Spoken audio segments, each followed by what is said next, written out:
Shalom saudara terkasih, saya percaya kita semua semangat menjalani tahun yang baru ini. Dalam edisi Voice of Pentecost kali ini saya ingin menjelaskan mengapa Pentakosta ketiga memiliki dimensi yang jauh lebih besar dari peristiwa Azusa Street.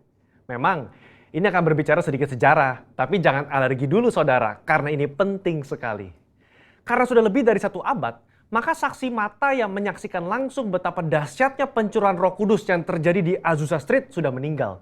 Dan kita hanya dapat mengetahuinya dalam catatan-catatan peristiwa serta bukti sejarah pada waktu itu. Salah satunya yang ditulis dalam buku 100 peristiwa penting dalam sejarah kekristenan. Tercatat bahwa harian Los Angeles Times hari Rabu tanggal 19 April 1906 memberitakan sebuah pertemuan diadakan di sebuah pondok yang hampir rubuh di Azusa Street. Dan para pengikut doktrin-doktrin yang mengerikan ini mempraktekkan upacara-upacara paling fanatik, mengkhotbahkan teori-teori liar, dan memaksakan mereka sendiri dalam keadaan kegembiraan yang tidak waras dengan semangat mereka sendiri. Nah saudara, publisitas negatif semacam ini malah sesungguhnya membantu mengumpulkan massa. William Seymour tiba di Los Angeles di bulan Februari tahun 1906. Dan dia mulai berkhotbah serta membangun pelayanannya di Azusa Street. Penantian akan pencurahan Roh Kudus terjawab. Dan pada bulan April, dalam sebuah ibadah, Roh Kudus tercurah dan orang mulai berkata-kata dengan bahasa yang baru. Sebenarnya, pernah ada beberapa orang berbahasa lidah yang muncul dengan tiba-tiba di negara itu dan di Eropa pada tahun-tahun silam. Tetapi Azusa Street merupakan ledakan terbesar. Gerakan yang diawali oleh William Seymour ini kemudian melanda dunia, melampaui etnis, suku, ras, dan dikenal dengan gerakan atau aliran Pentakosta. Inilah yang kita beri istilah sebagai Pentakosta kedua. Setiap hari Minggu, kita memperkatakan bersama-sama. Pentakosta ketiga adalah pencurahan Roh Kudus yang dahsyat di zaman now, melebihi yang terjadi di Azusa Street. Pernyataan ini bukanlah sekedar pernyataan iman semata, apalagi klaim sepihak dari gembala sidang atau gembala pembina.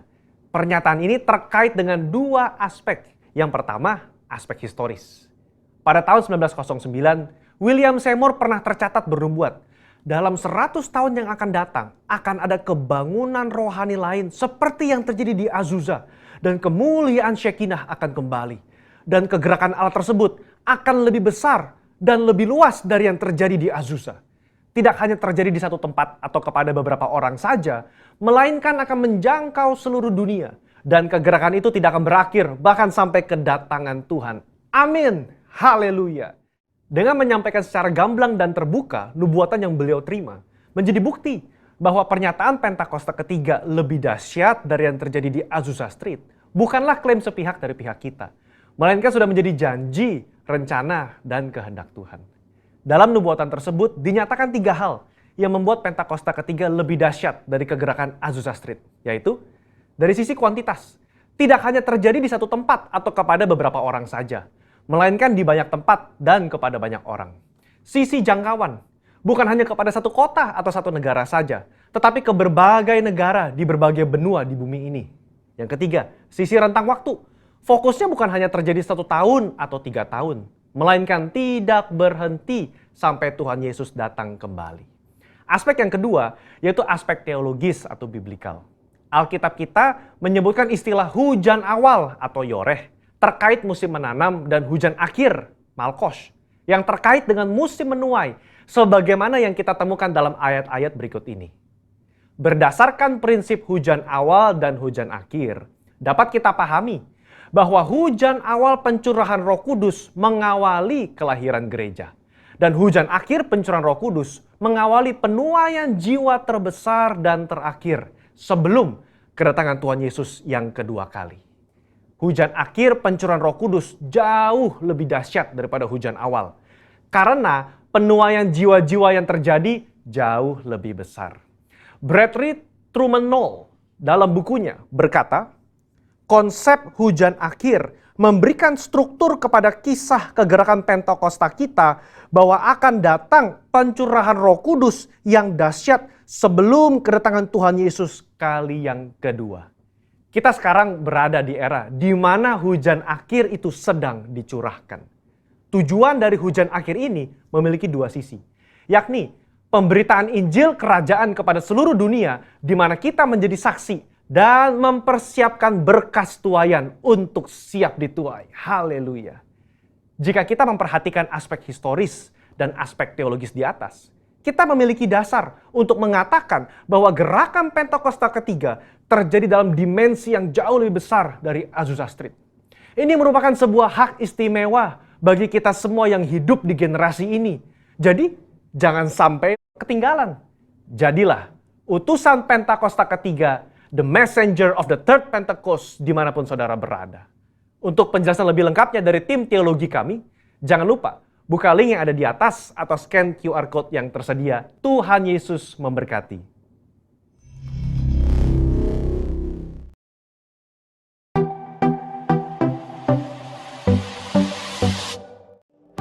Kasih-Nya besar, ku jadi pemenang, ku jadi pemenang. Kita bangsa terpilih, imamat rajani, bangsa yang kudus, kepunyaan Allah, untuk memberitakan perbuatannya besar, keluar dari kegelapan kepada terangnya yang ajaib.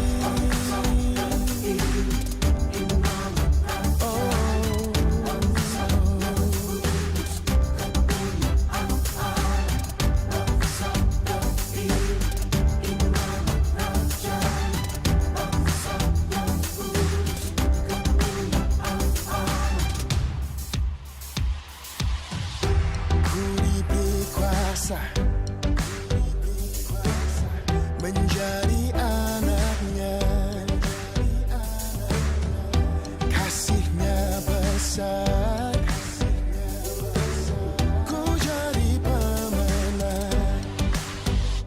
Kita bangsa terpilih, imamat rajani, bangsa yang kudus, kepunyaan Allah, untuk memberitakan perbuatannya besar, keluar dari kegelapan kepada terangnya yang ajaib.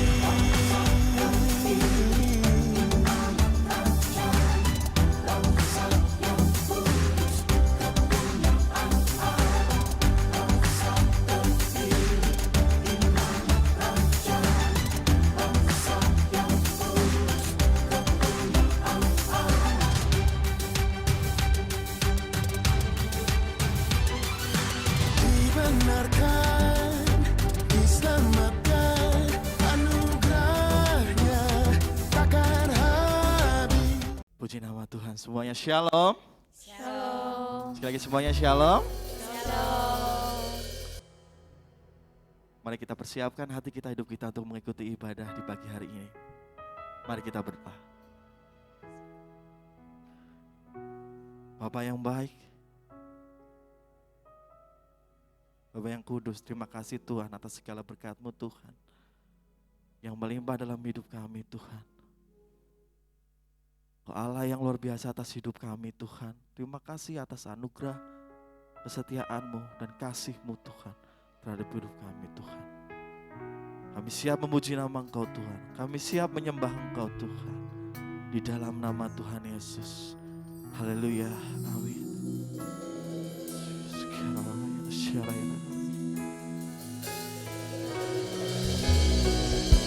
Sekarang labayana ya.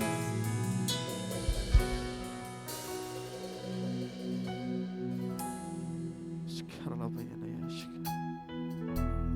Pujilah aku Tuhan, Cobalah aku Tuhan, selidiki batinku dan hatiku, mataku tertuju padamu. kami cinta Engkau Tuhan. Aku cinta padamu Tuhan, aku rindu hadirat-Mu Tuhan.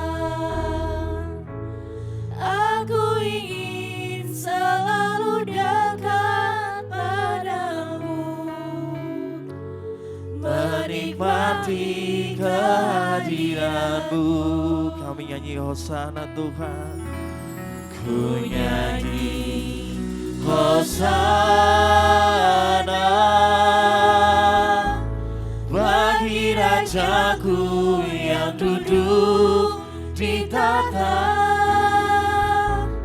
Aku muliakan dan kuatkan, Kau layak disembah. Kami nyanyi Hosana Tuhan.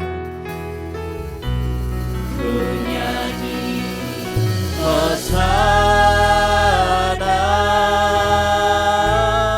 bagi Rajaku yang duduk di tahta. Aku muliakan dan kuagungkan, Kau layak disembah. Pujilah kami Tuhan.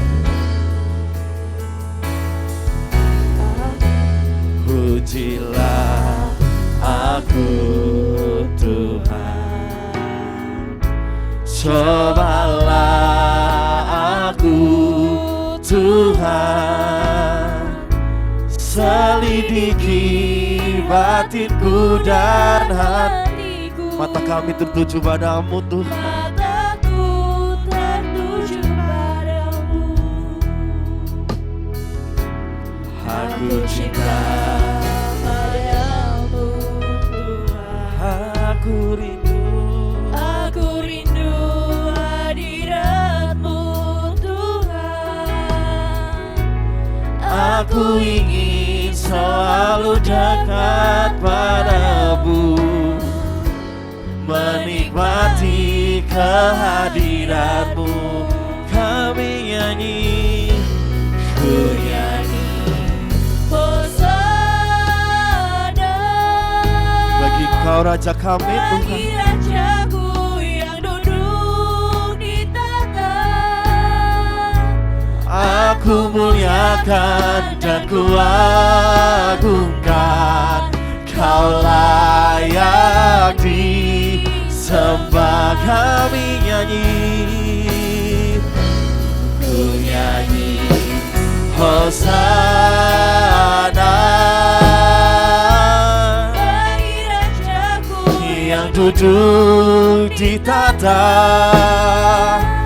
Aku muliakan dan kuagungkan, Kau layak disembah. Kami nyanyi Hosana, ku nyanyi Hosana bagi Rajaku yang duduk di tahta. Aku muliakan dan kuagungkan, Kau layak disembah. Saya ajak Bapak Ibu untuk bangkit berdiri. Ku nyanyi Hosana Rajaku yang duduk di tahta. Aku muliakan dan kuagungkan, Kau layak disembah. Kami nyanyi, Hosana bagi Rajaku yang duduk di tahta. Aku muliakan Dan kuagungkan, Kau layak disembah. Kami nyanyi Hosana. Hosana Ya sekali ya bagi Rajaku yang duduk. di tahta. Aku muliakan Tuhan Aku muliakan dan kuagungkan, Kau layak disembah. Kau layak disembah Tuhan. Kau layak disembah. Kau layak disembah.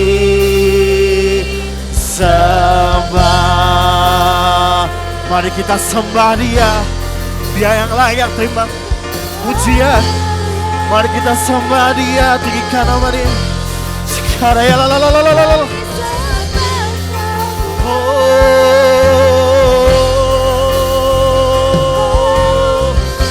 Haleluya, Kau layak terima pujian Tuhan, Kau layak disembah.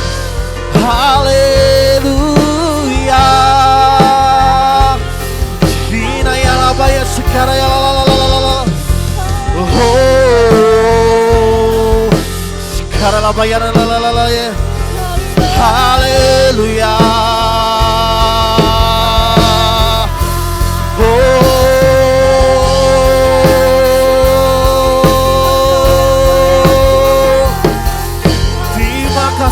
Tuhan, kami menyembah-Mu Tuhan, kami memuji-Mu Tuhan, Kau layak terima pujian.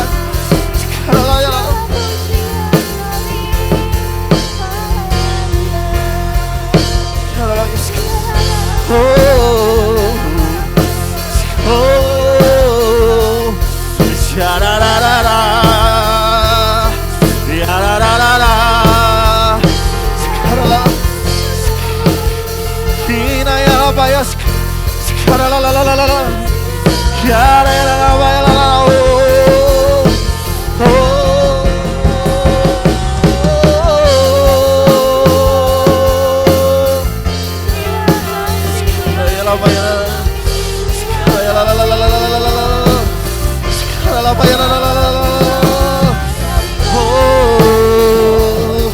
Mari kita sembah Dia, mari kita sembah Dia, sembah Dia.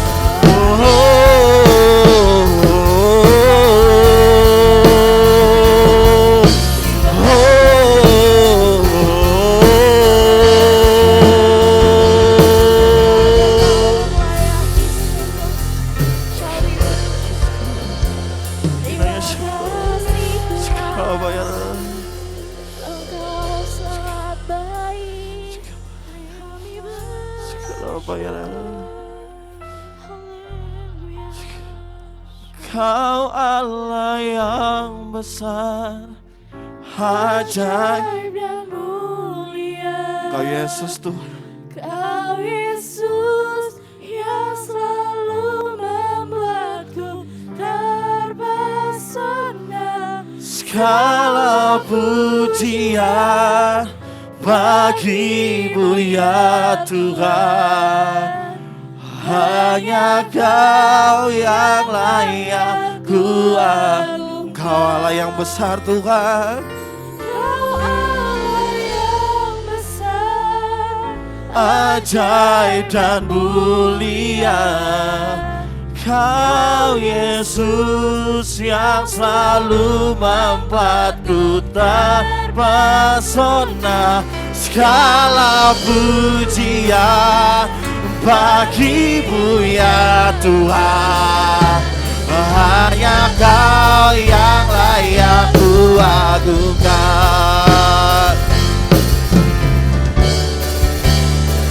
Kau Allah yang besar, ajaib dan mulia. Kau Yesus yang selalu membuatku terpesona. Segala pujian bagi-Mu ya Tuhan.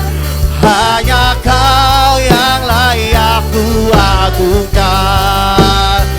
Kau Allah yang besar, ajaib dan mulia. Kau Yesus yang membuatku terpesona. Segala pujian bagi-Mu ya Tuhan. Hanya Kau yang layak ku agungkan. Hanya Kau Tuhan, hanya Kau yang layak ku agungkan. yang layak ku aku. Beri tepuk tangan sorak-sorai pada Tuhan Yesus. Katakan haleluya. Terima kasih. Sekali lagi semuanya shalom. Shalom. Sekali lagi semuanya shalom. Shalom. Boleh lihat kanan kiri depan belakang, berikan tos.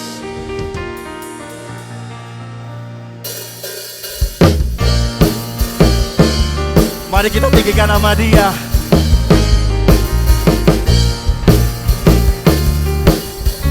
Mari kita memuji sama-sama. Besarlah Tuhan dan layak dipuji. Besarlah namanya, kekalah kuasanya.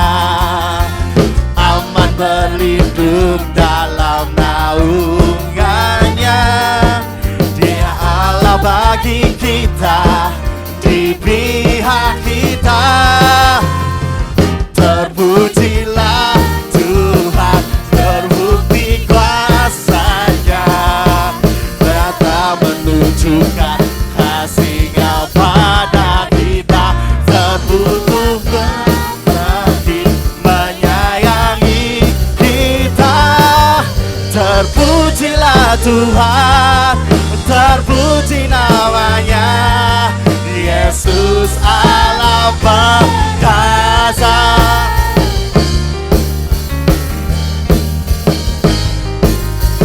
Kita mulai lagu ini dari awal.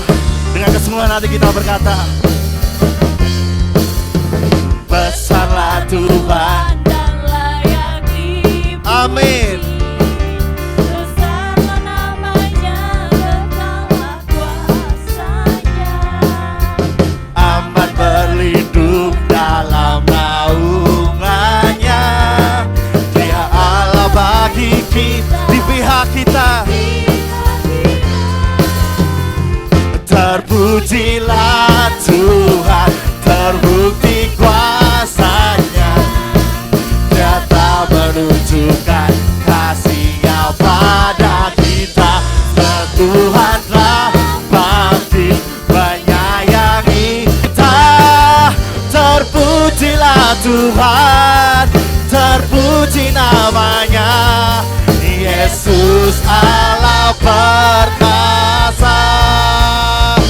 Terpujilah Tuhan, terbukti kuasa. Haleluya. Nyata menunjukkan Kasih-Nya pada kita. Sebab Tuhan telah bangkit menyayangi kita. Terpujilah Tuhan, terpuji namanya. Yesus Allah perkasa. Terpujilah Tuhan, terpuji namanya. Yesus Allah perkasa. Terpujilah Tuhan, terpujilah Tuhan, terpuji namanya. Yesus Allah perkasa.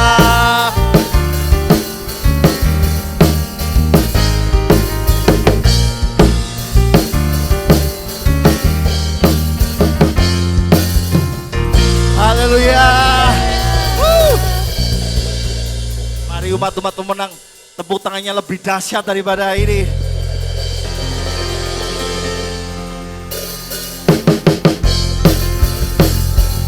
Mari kita tinggikan nama Tuhan.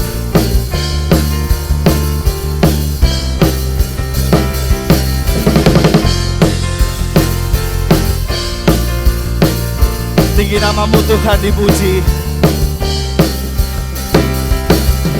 Dasar dari yang ku harapkan, bukti dari segala yang tak kulihat.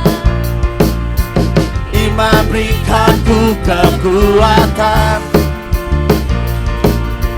untuk melakukan perkara bersama rohmu Tuhan. Kami pasti menang.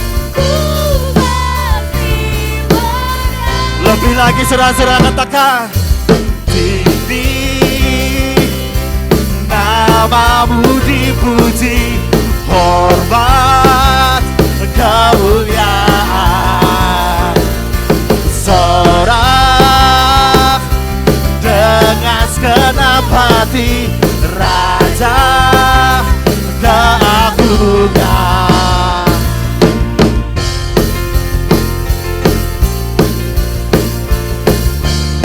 Sama lagu ini dari awal. Kau tak biarkan pencobaan, kau tak biarkan pencobaan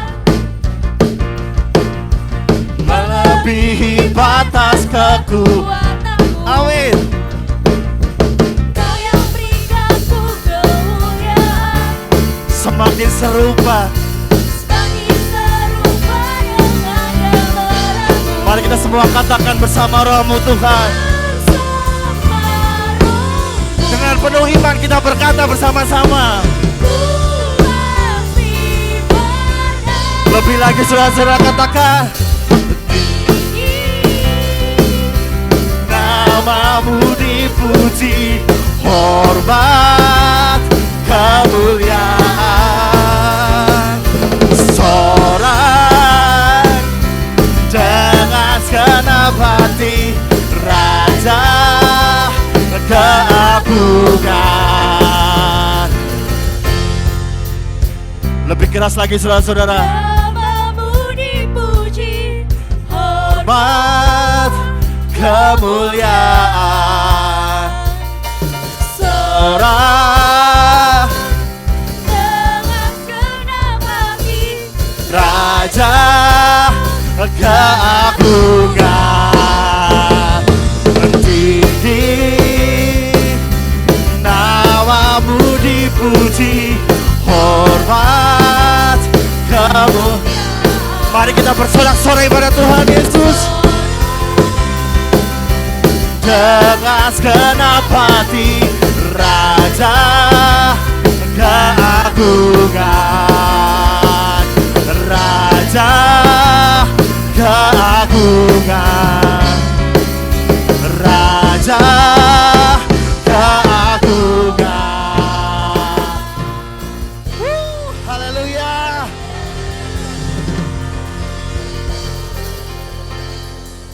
Saya persilakan Bapak Ibu untuk kembali.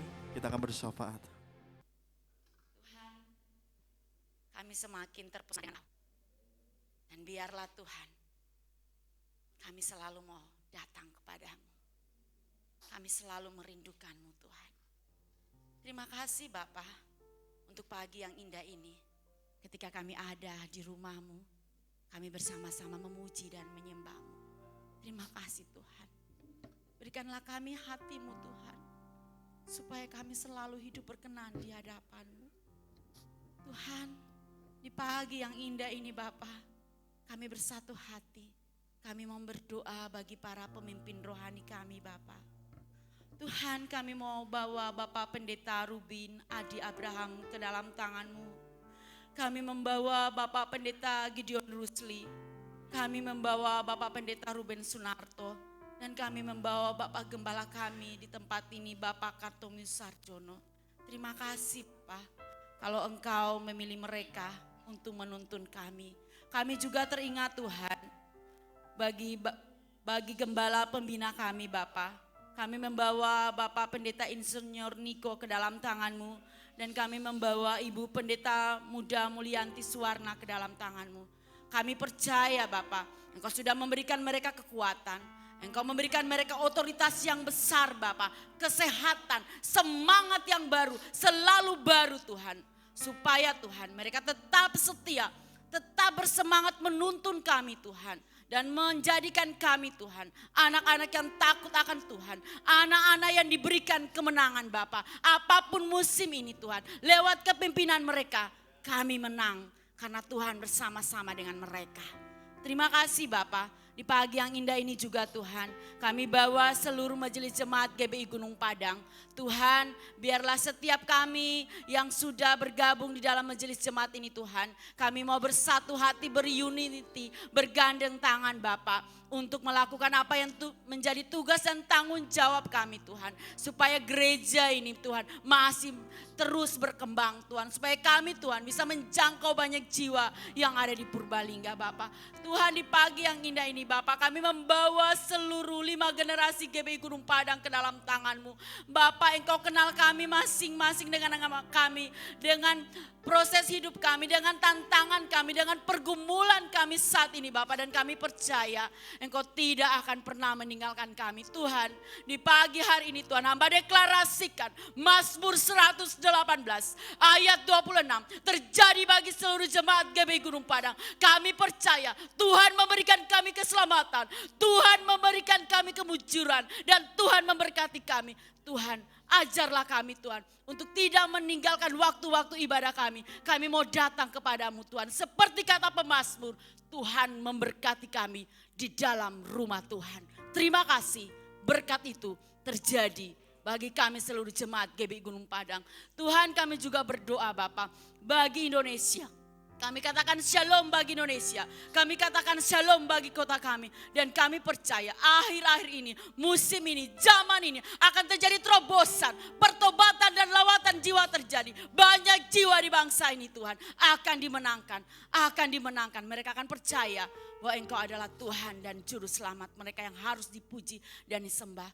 Tuhan, hamba-Mu deklarasi Mazmur 23 terjadi bagi bangsa kami, terjadi bagi kota kami. Kami percaya Tuhan, kami percaya Bapa, apa yang menjadi visi dan misi kami di gereja ini. Tuhan sudah memberikan kami tanah yang luas, tanah yang lebar untuk kamu boleh datang memuji dan menyembah-Mu. Tapi Tuhan, ajarilah kami untuk menunggu waktu-Mu, bukan waktu kami. Puji Tuhan Bapa, sebentar lagi kami akan diberkati oleh berkat rohani yang akan disampaikan oleh hamba-Mu Tuhan. Mari Bapak tuntun apa yang sudah dipersiapkan. Biar Roh Kudus berkata-kata supaya apa yang disampaikan itu berasal dari Roh Kudus Tuhan. Dan kami semua jemaat yang hadir bisa menangkapnya dan melakukannya dalam hidup dan kehidupan kami. Ini doa kami Bapa, ampuni kami di dalam nama Tuhan Yesus. Kami berdoa dan mengucap syukur. Haleluya. Amin. Amin. Kita akan mempersiapkan hati kita untuk mendengarkan firman Tuhan. Saya ajak Bapak Ibu semuanya untuk bangkit berdiri.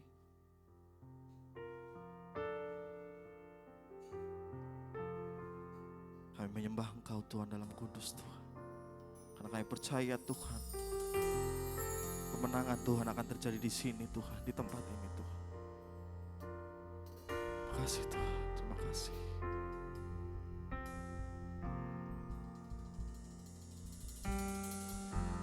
Ku menyembah dalam kudus hadirat-Mu, hampiri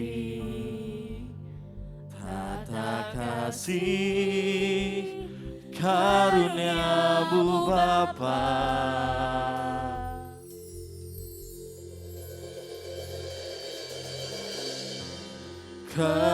Kekuatanku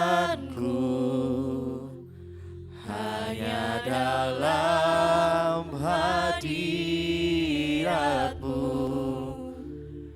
Yesusku. Hanya Kaulah segalanya. Kami yakin Tuhan, ku yakin Kau hadir di sini. Ku rasakan kuasa yang tak terbatas. Ku yakin Kau nyata di sini. Kemenangan terjadi di sini. Kami menyembah Engkau Tuhan. Ku menyembah dalam kudus Tuhan. Dalam kudus hadirat-Mu, Hampiri tata kasih, kekuatanku hanya dalam hadirat-Mu, Yesusku. Hanya Kaulah segalanya. Hanya Kaulah segalanya. Yakin Kau hadir di sini. Ku Rasakan kuasa yang tak terbatas. Ku yakin Kau nyata di sini. Kemenangan terjadi di sini. Kami yakin. Kau hadir di sini. Ku rasakan kuasa yang tak terbatas. Ku yakin Kau nyata di sini. Kemenangan terjadi di sini. Mari kita lebih lagi kita berkata, ku yakin Kau hadir di sini. Ku rasakan kuasa yang tak terbatas. Ku yakin Kau nyata di sini. Kemenangan terjadi di sini. Ku yakin Kau hadir di sini. Ku rasakan kuasa yang tak terbatas. Ku yakin Kau nyata di sini. Kemenangan terjadi di sini. Menjadi suatu pertanyaan bagi kita.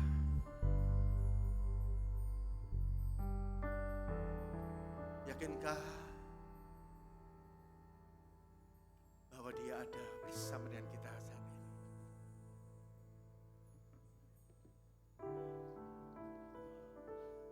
Apa hanya ucapan kita ketika kita datang, kita mengatakan,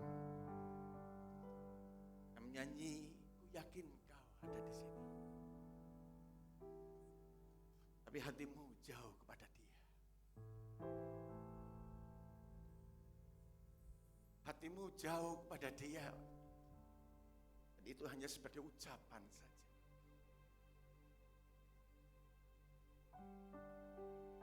Kalau Dia memang hadir, Dia akan mengoreksi dan akan menguatkan. Kalau memang Dia hadir, Dia akan membuatkan satu perubahan. Revival terjadi dalam hidupmu. Kegerakan pasti terjadi kalau Dia hadir. Mungkin engkau saat ini ketika datang, engkau mengatakan berat Tuhan. Kau bahkan berkata, aku gak mampu Tuhan.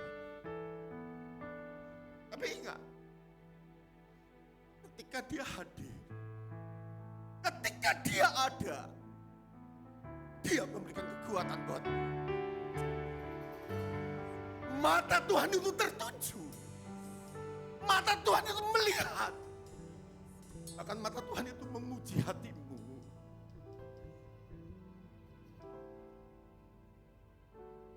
Yakin Kau hadir di sini. Ku rasakan kuasa yang tak terbatas. Ku yakin Kau nyata di sini. Kemenangan terjadi di sini. Ku yakin Amin. Kau hadir di sini. Yakin Tuhan. Ku rasakan kuasa yang tak terbatas. Ku yakin Kau kemenangan terjadi di sini. Ku yakin Kau hadir di sini.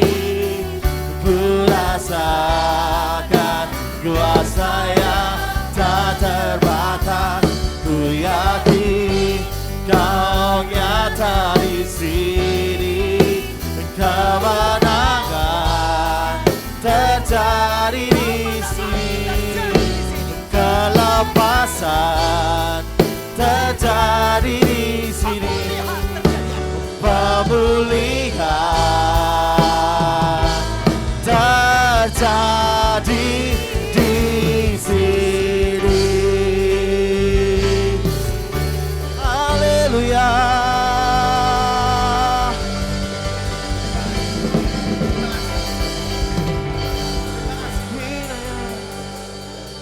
Kami sangat yakin dan kami sangat percaya.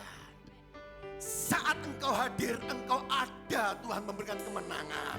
Saat Engkau hadir, Engkau memberikan kelepasan. Saat Engkau hadir, Engkau memberikan pemulihan. Dan itu terjadi dalam hidup kami. Sehingga kami pulang Tuhan. Tinggal lewat ibadah ini, kami benar-benar dikuatkan di dalam Tuhan. Mari berbicaralah. Dalam keterbatasan hamba sangat perlu Tuhan.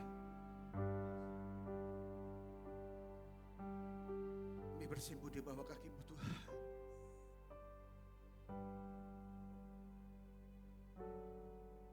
Kami perlu Tuhan. Kami perlu Tuhan. Urapi kami semua. Sehingga kami dikuatkan. Kami belajar bersama-sama akan kebenaran-Mu. Dan rahasia yang baru Tuhan berikan buat kami. Dalam nama Yesus. Yang siap katakan, puji Tuhan, Tuhan berkati. Masih semangat? Silakan duduk. Tuhan berkati. Terima kasih.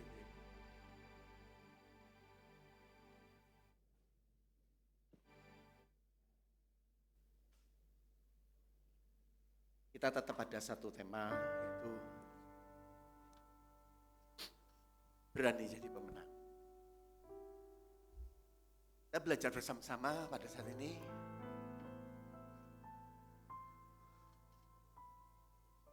Bagaimana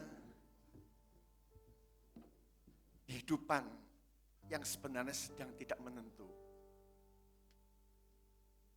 membuat kita merasa sesak, ya kan?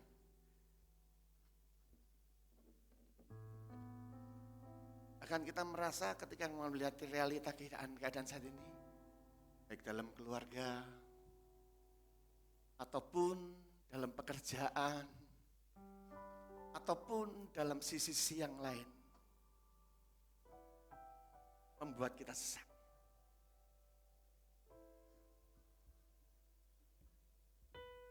Saya jujur terberkati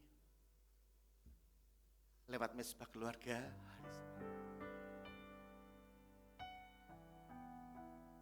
Kalau hari Senin kita belajar, ini menjadikan satu nats perenungan kita bersama-sama, yaitu di dalam Yakobus 1 ayat 2 sampai 5. Ini saya jujur aja, saya ambil temanya dari tema mesbah keluarga.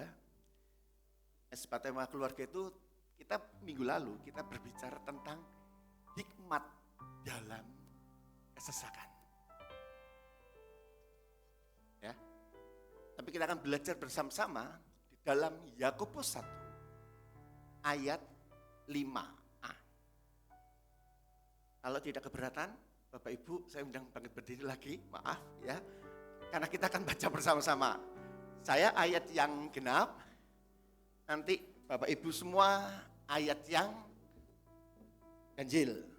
5a kita baca bersama. Dalam Yakobus 1 ayat 2. Saudara-saudaraku, anggaplah sebagai suatu kebahagiaan bila kamu jatuh ke dalam berbagai-bagai pencobaan.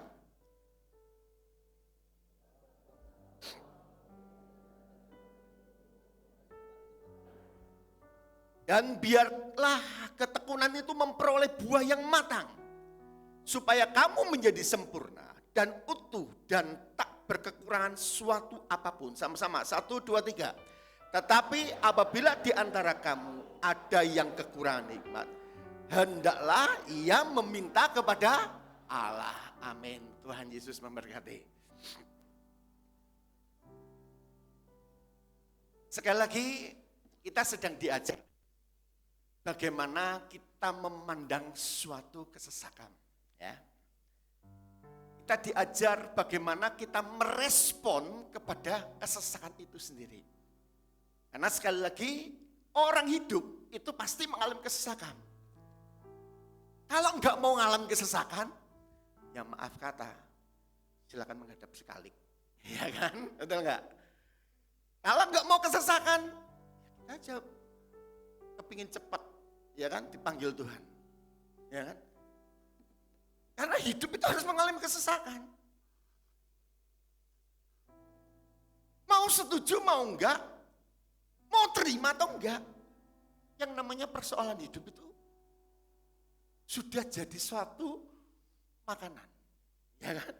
Jadi suatu makanan. Dan tidak ada orang, baik si kaya maupun si miskin, tidak mengalami. Ya kan? Mungkin kalau si miskin mengatakan, oh aku ini susah banget butuh uang, aku butuh ini, mencukupkan tentang keuangan aja sulit. Tapi bukan berarti si kaya tidak mengalami. Mungkin pada sisi yang lain, ya kan? Mungkin lewat keluarga, mungkin lewat pasangan, ya kan? Jangan dikira orang kaya itu nggak ada masalahnya, Bapak Ibu.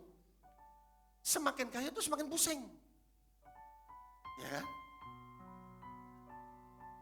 Jangkauan semakin luas, bukan berarti kita tidak ngalami, kita semakin enak. Enggak. Jangkauan semakin luas, semakin banyak masalah yang dihadapi. Tetapi yang penting, bagaimana kita merespon kepada setiap ini semua. Makanya, lewat Yakobus, Yakobus ini adalah penulis yang berbicara kepada segi praktis. Yakobus itu adalah penulis yang berbicara pada segi praktis. Makanya ketika kalau kita belajar kitab Yakobus, kita akan melihat segi-segi praktis bagaimana seharusnya. Dan tapi jangan salah, menafsirkan salah satu Yakobus yang jadi masalah, salah satu menafsirkan iman tanpa perbuatan adalah mati. Ya, betul ya? Iman tanpa perbuatan mati. Kalau ini ditafsirkan salah, ya kan? Berarti iman dan perbuatan itu yang menyelamatkan. Kalau penafsirannya salah. Tetapi kalau kita belajar lebih jauh, sebenarnya dalam ini berbicara segi praktis. Orang beriman itu harus bertindak. Itu makanya dalam Yakobus ini berbicara pada, saya katakan, segi praktis. Nah, dalam segi praktisnya, memang kita pada pasal yang pertama kita diajar tentang bagaimana kita memandang kepada persoalan hidup. Makanya dikatakan di sini, bagaimana kita memahami akan suatu pencobaan. Itu dipandang oleh Yakobus. Yakobus memberikan suatu cara bagaimana kita bisa menghadapi persoalan hidup lewat pencobaan, yaitu dikatakan dengan hikmat. Nah, makanya ketika saya baca kamus, hikmat itu suatu pengertian atau pemahaman yang dalam mengenai orang atau barang. Bisa berupa kejadian atau situasi yang menghasilkan kemampuan untuk menerapkan persepsi. Baik itu penilaian ataupun perbuatan yang sesuai dengan pengertian tersebut. Atau kalau gampang arti yang gampang. Hikmat itu apa? Pengertian yang diterapkan secara benar. Itu hikmat. Hikmat itu pengertian yang diterapkan secara, sekali lagi, memang untuk kita bisa berhikmat, untuk kita bisa menerapkan sesuatu untuk berbuat, ini berbeda sekali dengan IQ, ya kan? Kalau IQ itu bentuknya itu yaitu bentuk cuma penilaian, ya kan? Berdasarkan IQ. Makanya IQ itu cuma cara berpikir. Kalau hikmat ini lebih berbicara, berpikir dan bertindak secara benar. Apa beda hikmat dan pemikiran? Saya pun juga sempat membaca. Hikmat itu lebih ke arah ketinggian level batin. Jadi hikmat itu menyertakan batin, kemampuan batin untuk bisa kita mengambil suatu keputusan. Itu hikmat. Kalau berpikir itu kita mengandalkan yang namanya akal untuk kita bertindak. Paham ya? Kalau hikmat itu ada unsur batin kita ikut berperan. Makanya di dalam hikmat itu butuh yang namanya hubungan dengan Tuhan. Sekali lagi, dalam hikmat membutuhkan hubungan dengan Tuhan supaya apa? Supaya seseorang ketika mengambil langkah, ini benar-benar langkah gak salah.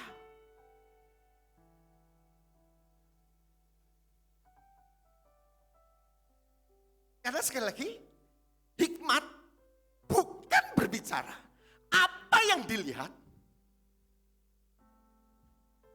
Hikmat bukan berbicara apa yang dilihat. Hikmat lebih bersandar kepada kekuatan Allah. Nah, dalam Yakobus ini kita belajar bagaimana hikmat yang dapat menyelesaikan atau dapat mengatasi kesesakan itu sendiri. Bagaimana caranya? Yang pertama, kita diajar, yang pertama, milikilah pola pikir kerajaan. Mengapa saya katakan, saya ambil kata-kata ini? Ini sedang mengingatkan sebenarnya. Mengingatkan posisi. Posisi apa? Ingat Bapak Ibu, saudara semua, posisimu itu sebagai warga kerajaan surga. Itu perlu ingat. Apa hubungannya dengan kita memiliki pola pikir kerajaan? Saya melihat itu dari kata anggaplah. Ketika saya mencoba meneliti, kata anggap ini memiliki arti memang bisa menganggap, ya kan? Tetapi bisa menganggap kita diajar untuk berpikir ataupun untuk mempertimbangkan.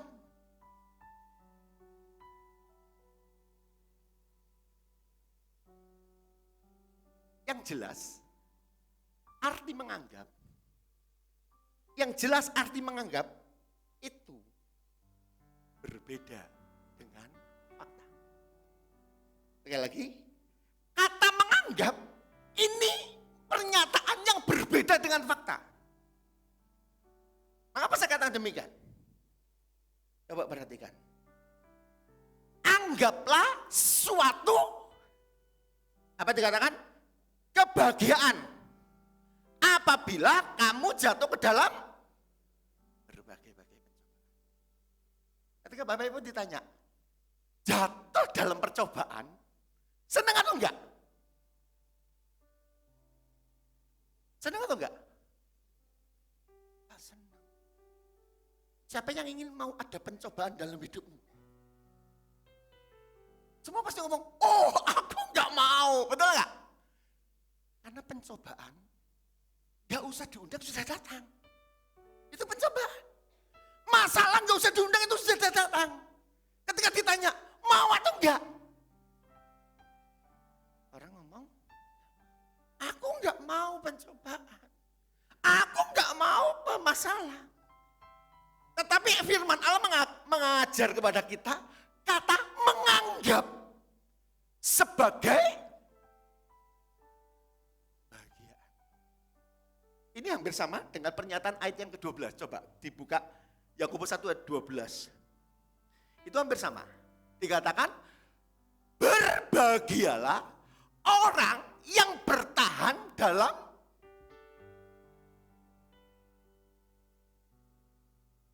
ketika menghadapi pencobaan. Kita diajar untuk berbahagia. Kadang-kadang firman Tuhan itu lucu ya. Orang ada masalah kok diajar untuk apa? Untuk berbahagia. Kira-kira benar atau enggak firman Tuhan ini? Makanya saya katakan judulnya itu apa? Oleh sebab itu milikilah pikiran kerajaan. Pikiran kerajaan itu pikiran apa? Pikiran yang sesuai sebagai warga kerajaan surga. Ya kan? Karena kerajaan surga itu menganggap apa? Masalah itu sebagai kebahagiaan. Arti kebahagiaan atau bahagia. Itu pun saya sempat saya selidiki. Kebahagiaan atau berbahagia itu memiliki arti bersuka cita. Loh, orang ada masalah kok dianggap sebagai sukacita. Ada yang di sini, saya tanya, masalah pencobaan dianggap sebagai sukacita? Ada? Ada yang mau? Enggak mau, tapi itu firman Tuhan, faktanya apa? Aja. Loh, makanya saya katakan, kadangkala ya ini ya yang namanya sekolah kekristenan. Ini yang namanya sekolah kekristenan. Kita diajar apa? Bagaimana persoalan itu dianggap sebagai suatu sukacita.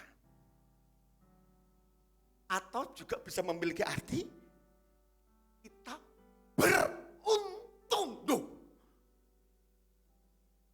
Persoalan itu malah dikatakan beruntung. Tapi itulah yang Alkitab katakan.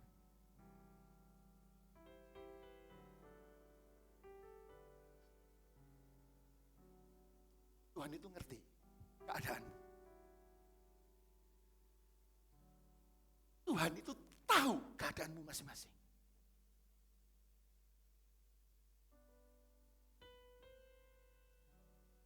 Mungkin kau sedang saat ini zona, mungkin zona dalam keluargamu kau aman.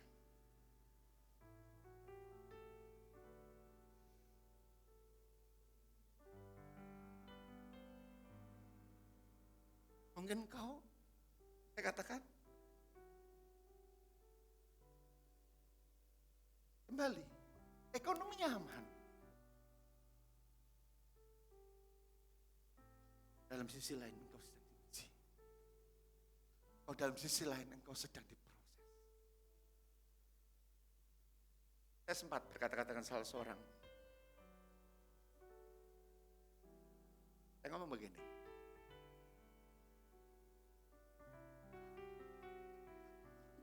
ketika mau pada naik tingkat yang lebih tinggi. Enak nggak enak, itu harus dikerjakan lewat ujian, ya kan?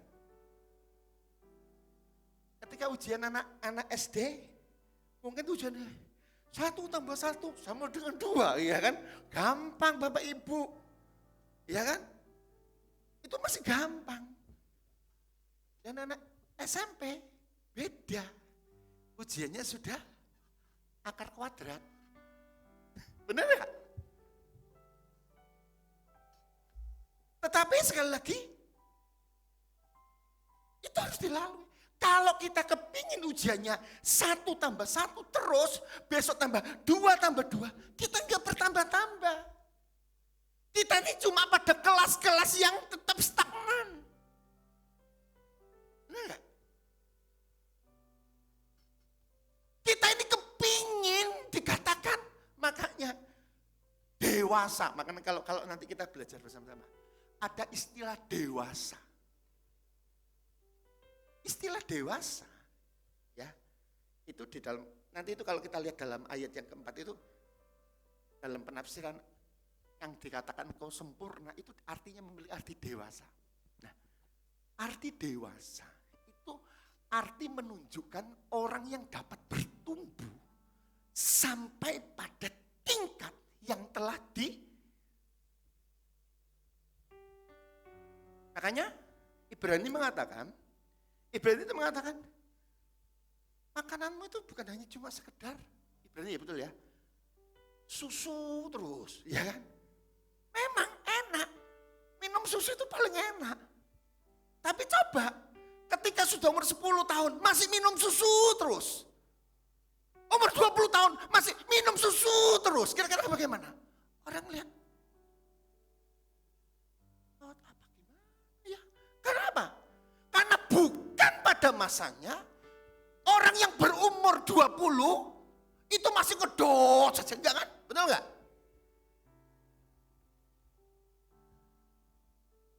Orang umur 20 itu orang sudah bisa, si cewek bisa mulai memandang cowok yang ganteng, betul enggak? Ya kan? Si cowok bisa memandang cewek yang ganteng, si cewek bisa melihat cowok yang ganteng, si cowok bisa melihat cewek yang ganteng. Itu umur 20 sudah bisa tahu. Apa? Salah ya? Oh, boleh. Oh, iya kata semua, maklum ya. Kadangkala depan ini bikin ngeblank. Ya, si cewek bisa ngelihat cowok, si cowok bisa lihat cewek. Itu aja lah ya. Paham ya? Iya. Gak apa-apa. Salah ini kan jadi biar pada guyu kabeh. Itu kadang-kadang. Iya. Ya. Orang umur 20 itu bisa. Ya. Malah zaman sekarang umur 12 sudah bisa ngelihat cewek. Si cewek bisa ngelihat cowok yang ganteng. Ini sampai gumun ya. Anak sekarang itu karena iya. Ya kan, anak-anak sekarang yang umur 12 tahun. Aku loh kepingin sama siapa? Yang lagi terkenal bintang Korea. Ya kan? Sejak zaman dulu sampai sekarang itu bintang Korea. Dilihatin. Ya. Sudah ngerti, sudah tahu membedakan yang ganteng, yang jelek itu sudah bisa beda. Itu menunjukkan kau dewasa. Ya. Sama.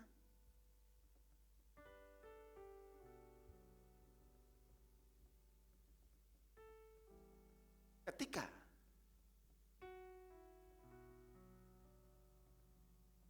pencobaan, memang sekali lagi ini berbicara terbalik dengan fakta.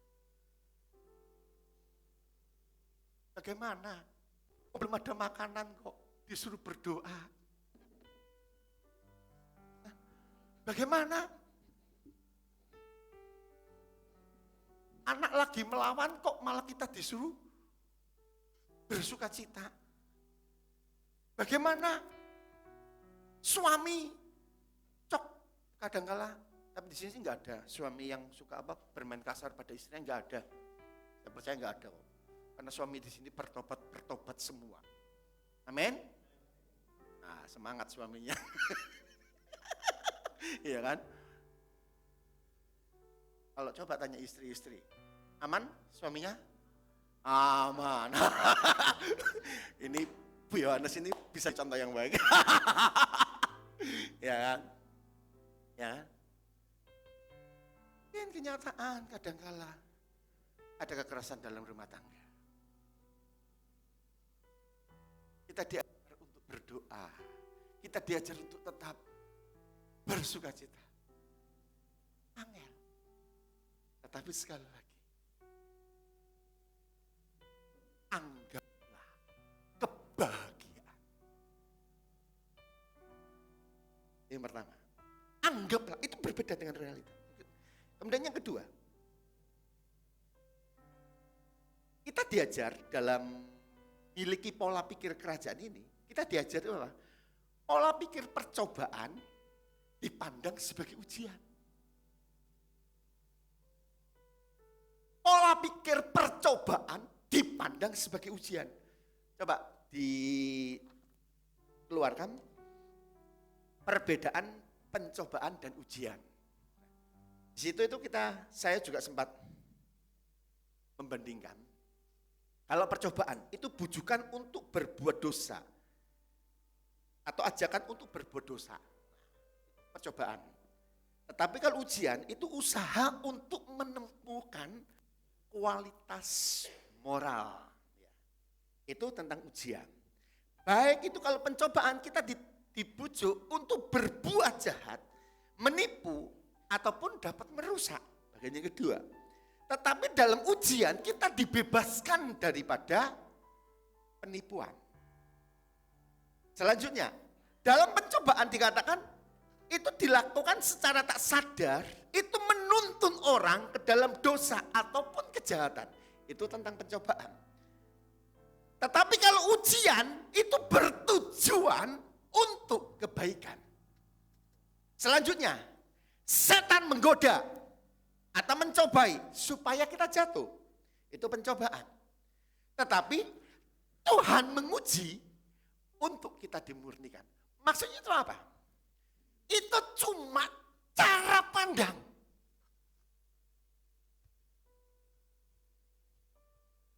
Bagaimana kita memandang sesuatu dari sisi yang lain kepada sisi yang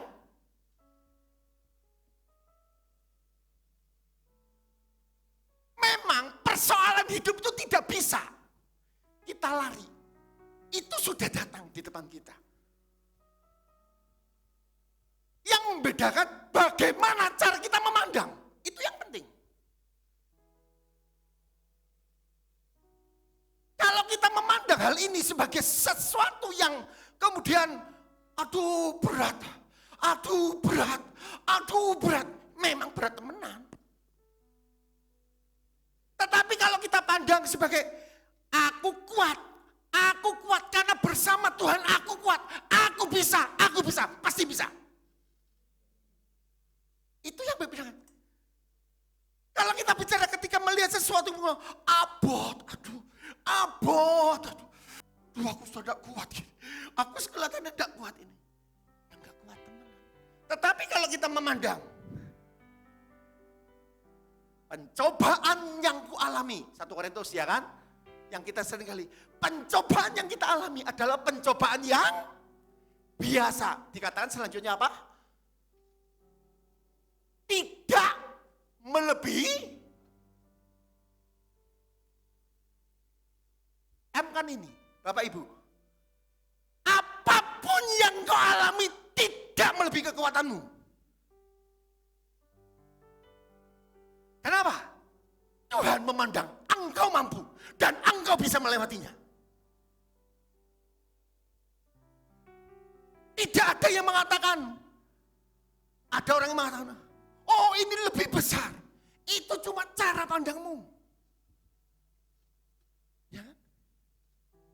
Itu cuma cara pandang kita. Kita kayak memandang seakan-akan kita ini paling besar masalah kita.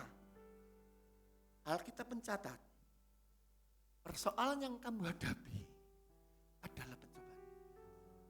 Tidak melebihi kemampuanmu. Cuma cara pandangnya. Bagaimana engkau menyertakan Tuhan. Itu yang membedakan. Oleh sebab itu dibutuhkan. Makanya bagian yang pertama ini. Dibutuhkan. Milikilah pola pikir kerajaan. Pertama. Yang kedua. Hikmat dalam kesesakan kita diajar juga. Di samping kita memiliki pola pikir kerajaan, kita diajar juga. Yaitu apa? Milikilah keteguhan dalam Tuhan. Itu ayat yang keempat. Ayat 4 itu dikatakan demikian. Dan biarkanlah ketekunan itu memperoleh buah yang matang, supaya kamu menjadi sempurna dan utuh. Sempurna dan utuh dan tak kekurangan suatu.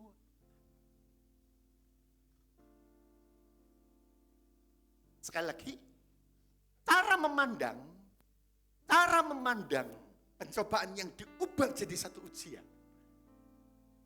Itu sebenarnya untuk melatih yang namanya ketekunan. Ketekunan itu apa? Ketekunan itu memiliki arti, bisa memiliki arti. Kita baca, terus menerus. Ya, ketekunan itu bisa memiliki arti terus menerus. Ketekunan bisa memiliki arti keteguhan. Ya, teguh, kokoh.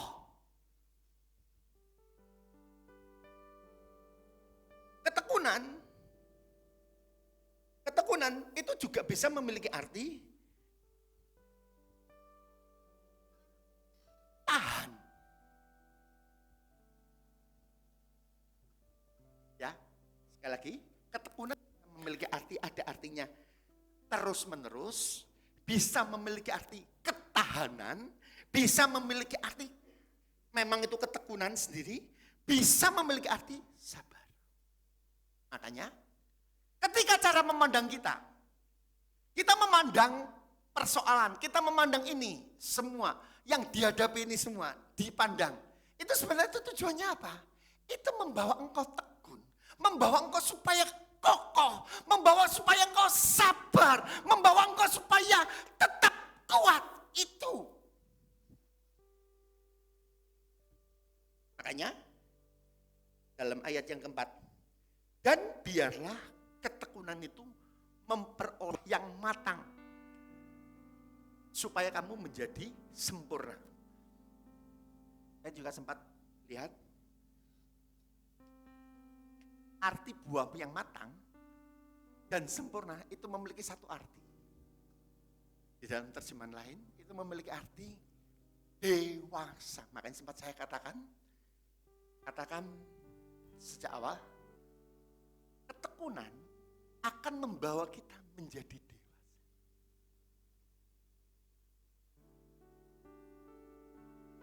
Atau gampangannya, persoalan hidup itu akan membawa kita semakin dewasa.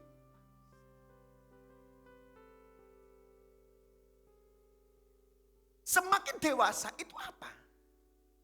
Berarti kita memiliki satu pertumbuhan. Ya kan? Dewasa itu berbicara bertumbuh. Bahkan kalau dikatakan dalam Yakobus ini, engkau akan menjadi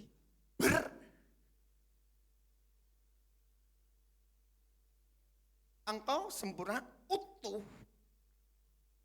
Dan biarkan ketekunan itu memperoleh buah yang matang, supaya engkau menjadi sempurna dan utuh, dan tak kekurangan suatu apapun. Saya juga sempat baca-baca pada tafsiran lain. Dewasa utuh ini memiliki arti bahwa sebenarnya kita ini hidup menjadi berdampak.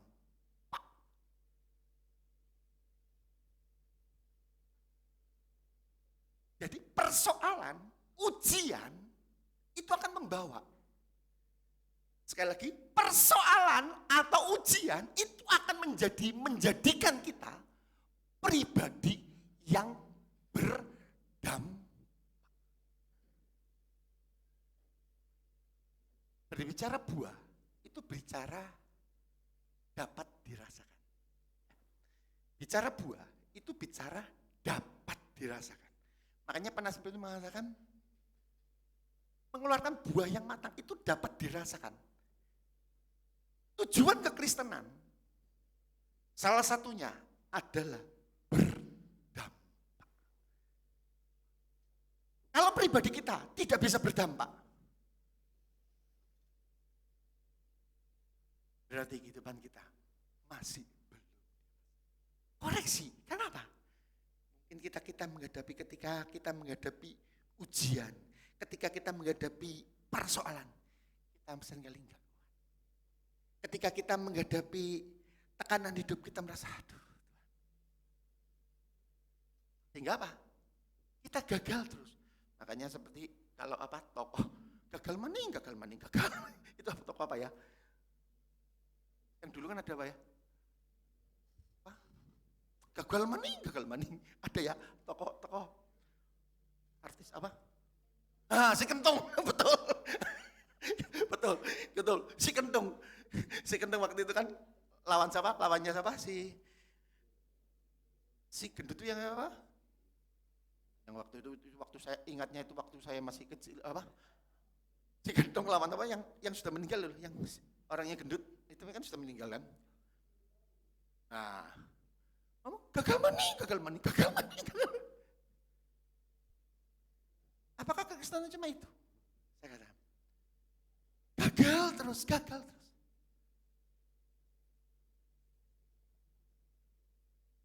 Kekristenan itu harus diuji.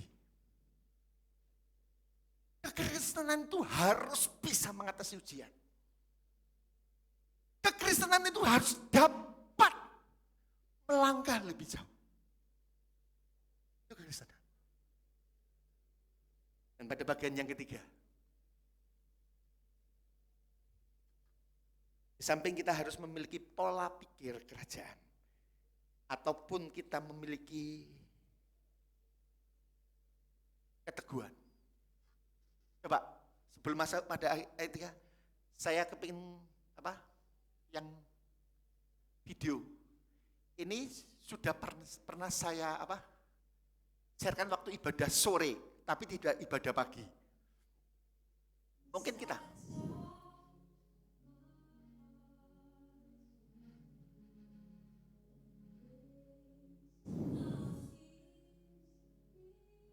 mungkin kau sedang dalam keadaan yang demikian.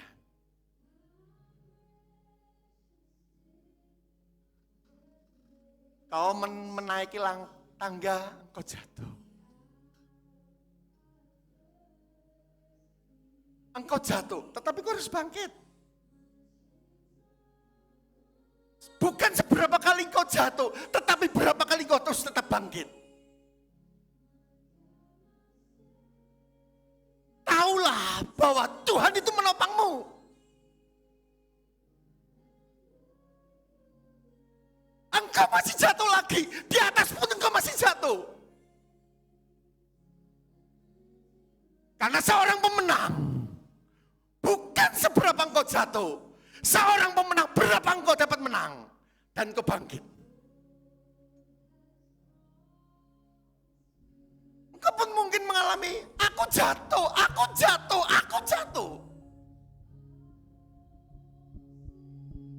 Tapi ingat, ada tangan Tuhan yang selalu menopang.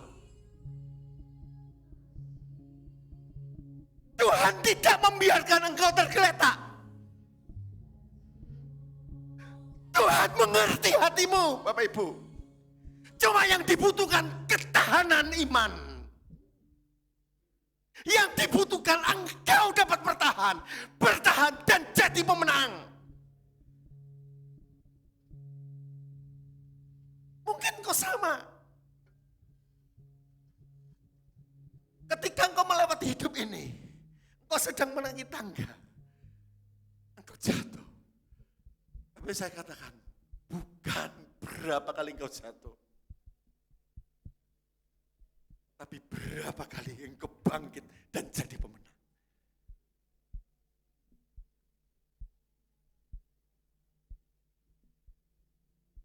Yang ketiga,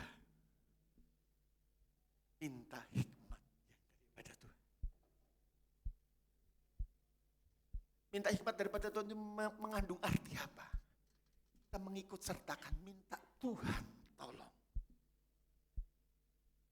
Minta Tuhan supaya Tuhan berikan jalan. Karena sekali lagi, tangan Tuhan itu menyertai. Tuhan tidak membiarkan kau tergeletak, Bapak Ibu.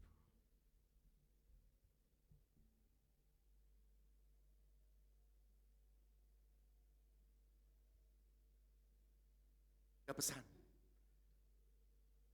firman Tuhan. Ketika kau dalam kesesakan, milikilah pola pikir kerajaan. Milikilah keteguhan iman. Minta hikmat daripada Tuhan. Supaya Tuhan memampukan.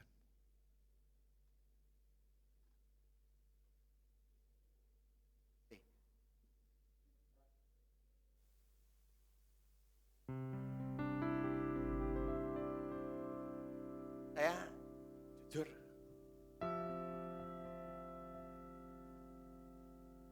ketika tadi pagi saya nyanyi, mari BL Singer,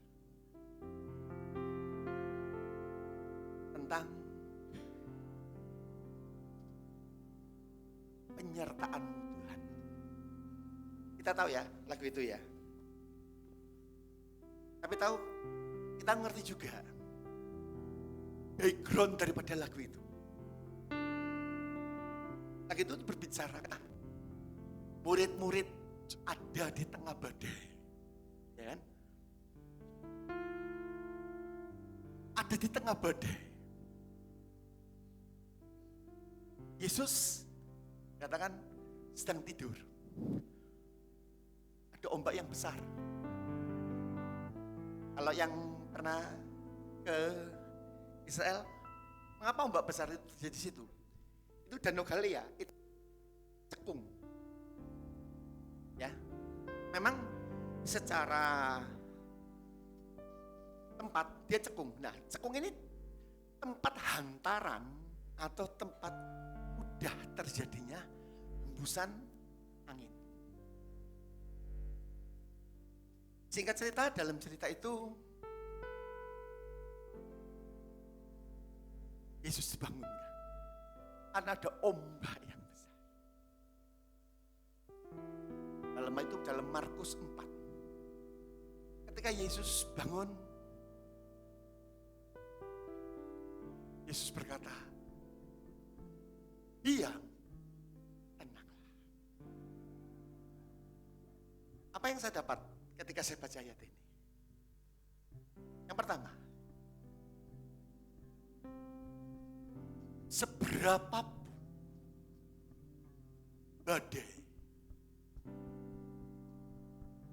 asal ada Yesus, engkau pasti ditolong.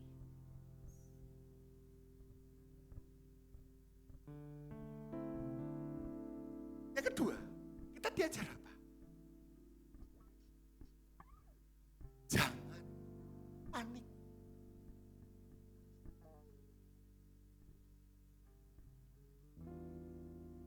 Badai dalam hidupmu membuat engkau panik. Badai dalam hidupmu membuat pikiranmu kacau.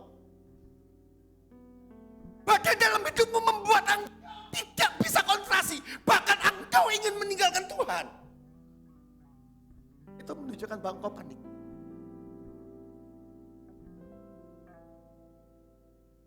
Makanya ketika pujian ini mengatakan, yang terakhir, arti kehadiranmu. Ingat, ketika Tuhan ada, Tuhan itu akan menolongmu. tidak dibiarkan anaknya itu tergeletak. Tuhan akan menolongmu dan Tuhan akan memegangmu.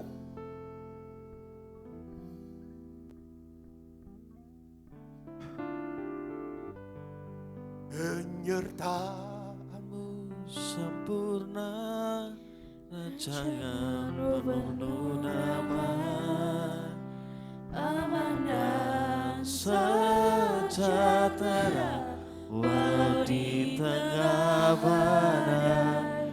Ingin ku selalu bersama, rasakan keindahan. Ingat kata-kata ini. Arti kehadiranmu Tuhan, kenyataanmu sempurna, Saya undang Bapak Ibu, rancanganmu mari kita penuh bangkit. damai, aman dan sejahtera walau di tengah badai. Ingin ku selalu bersama, rasakan keindahan. Nyanyikan musik lembut. Arti kehadiranmu Tuhan. Sangat berbeda ketika Yesus kau ikut sertakan dalam hidupmu. Akan ada hasil yang berbeda ketika engkau dipegang oleh Tuhan. Akan ada hasil yang berbeda ketika engkau tetap tenang dan menyerahkan hidupmu kepada Tuhan. Akan ada hasil yang berbeda saat Tuhan bersamamu.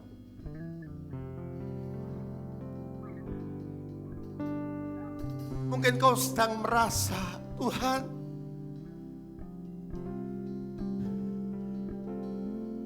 kami rindu penyertaan-Mu, Tuhan. Kami rindu, Tuhan, penyertaan-Mu terjadi dalam hidup kami. Kami rindu, Tuhan, Engkau bersama dengan kami, Tuhan. Terima kasih, Tuhan. Terima kasih, Bapak. Terima kasih. Terima kasih, Tuhan. Dari atas, jalanmu tak terselami. Jalanmu tak terselami. Amin. Oleh setiap hati kami, namun satu hal yang percaya, ada rencana yang indah, tiada terduga kasih-Mu, heran dan besar bagiku.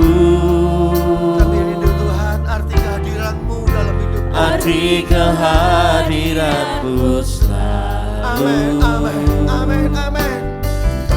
nyata di dalam hidupku. Penyertaan-Mu sempurna, rancangan-Mu penuh damai, aman dan sejahtera walau di tengah badai. Ingin ku selalu bersama, rasakan keindahan arti kehadiran-Mu Tuhan. Penyertaan-Mu sempurna, rancangan-Mu penuh damai, aman dan sejahtera walau di tengah badai. Ingin ku selalu bersama, rasakan keindahan arti kehadiranmu Tuhan.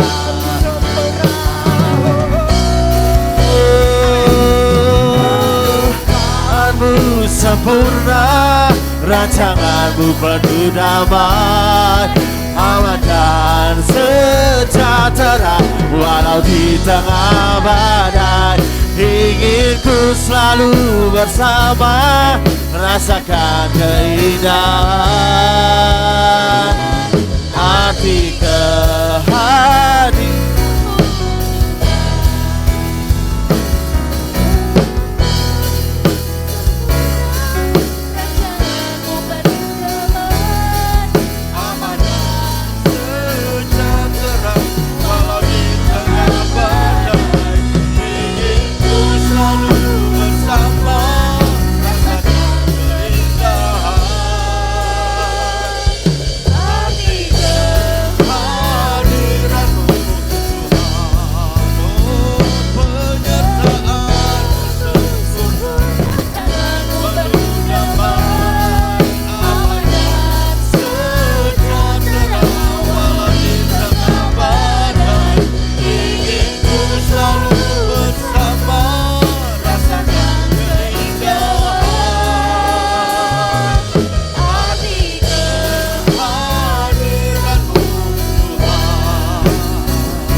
Penyertaan-Mu Tuhan, Bapa peliharaanmu bagi kami.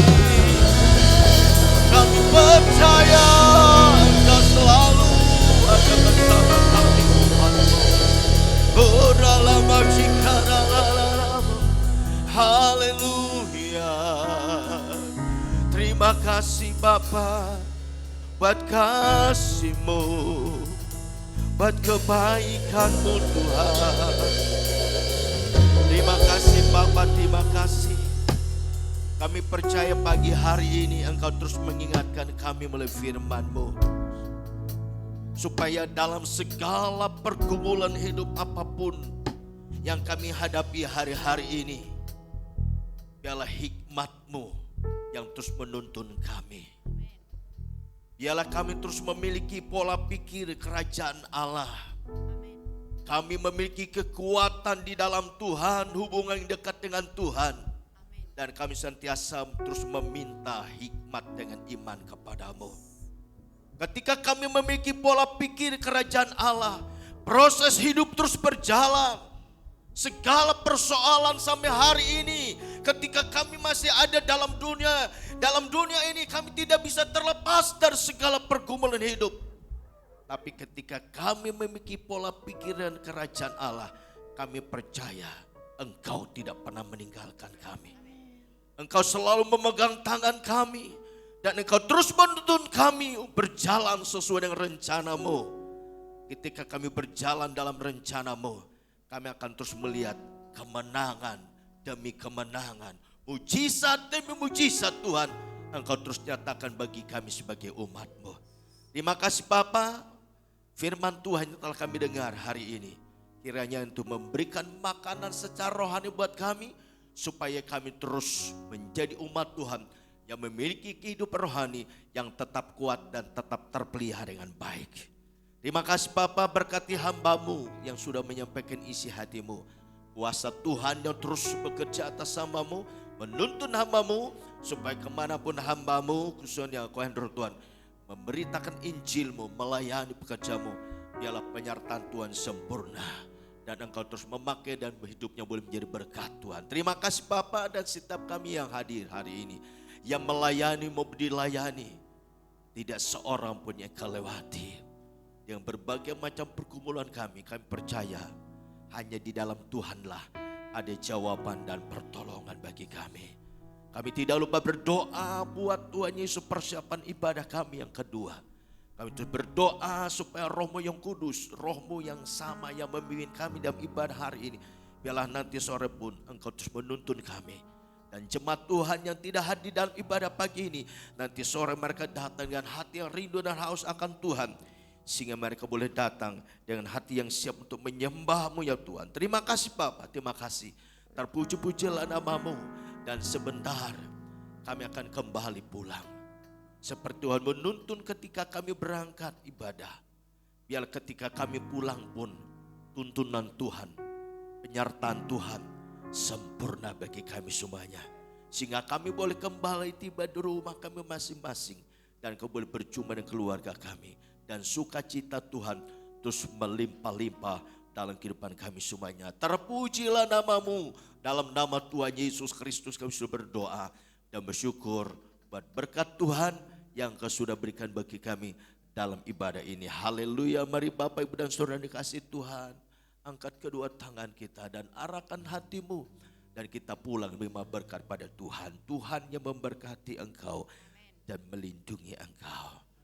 Dia juga yang menyinari setiap kita dengan wajahnya dan memberi engkau kasih karunia. Dia menghadapkan wajahnya kepadamu dan memberi engkau damai sejahtera. Sekarang sudah dikasih Tuhan, pulanglah dengan penuh sukacita, dengan membawa berkat rahmat Allah yang berlimpah-limpah, baik berkat jasmani maupun berkat rohani, serta kasih-Nya yang telah dinyatakan bagi kita lewat pengorbanan anaknya yaitu Tuhan kita Yesus Kristus di atas kayu salib 2000 tahun yang lalu, serta persekutuan yang manis dan indah di dalam kuasa Roh Kudus menyertai kita sekalian hari ini dan sampai selama-lamanya. Yang percaya diberkati Tuhan kita berkata, amin. Tuhan Yesus